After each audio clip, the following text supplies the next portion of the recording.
Peace, peace, peace, and great day from one sick patient to another. And I just wanted to follow up from a video that I did the other day and marinating on what I shared the other day. I just wanted to say that all of us are sick. No matter how well we may seem to look or appear or strive to be, we're all sick.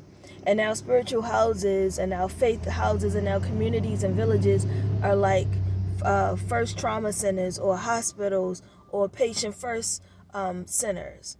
And as long as we continue to go to those places to get our meds and get our physicals and get our checkups, we'll be a lot more healthier than we are when we refuse to go into those places. But none of us are perfect.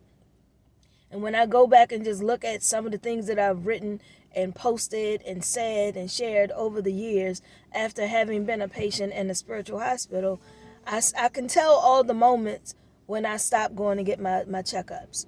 I can read it and I can see it in the pictures that I posted or the things that I've done or the things that I've shared. I could tell all the moments when I took moments away from going to get my checkups and not being seen as I should be and going to be around people who are also striving to be on their wellness journey.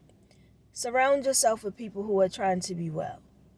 If you stay around people who indulge in being sick and don't mind being sick and will sniffle them ways until they get better instead of taking some medicine as prescribed, then guess what? Their sickness is going to make you sick too. And if they're around you and you're sick, your sickness is going to make them sick too, because it's a contagion. Like, it's an infection. And you know how that old saying is misery loves company? Misery loves company. And if you can relate to me and my sickness, then we're going to be friends.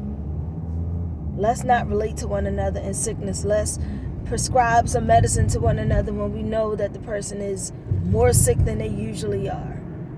Just give a gentle nudge like, hey, when was the last time you prayed? Hey, when was the last time you meditated? Hey, when was the last time you just sat still and had a personal conversation with the Creator? Hey, when was the last time that you went to your spiritual house? Hey, when was the last time you sat and just listened to yourself and just jotted down how you feel, why you feel, and when was the last time you felt better? We need those checkups. We need the checkups from self, do our own little diagnosis, and then we need to go see somebody else who can hear us out and hear us better than how we can hear ourselves. Because we're sick. And just because we come to a house of worship doesn't mean that we're well. It just means that we're committing to taking the medicine that could potentially make us well. And that's it. And that's all. We're not perfect, but we should be striving to be better than we were before. So the goal should be perfection, even though we'll never attain it, because there will always be levels of growth needed to be taken and evolving into. But we can strive. So from one striver to another, thank you for shining your light in my darkness, and I pray that I'm shining mine in yours. Make it a great day. The power and potential to do so is in our hearts, our hands, and in our minds. Peace.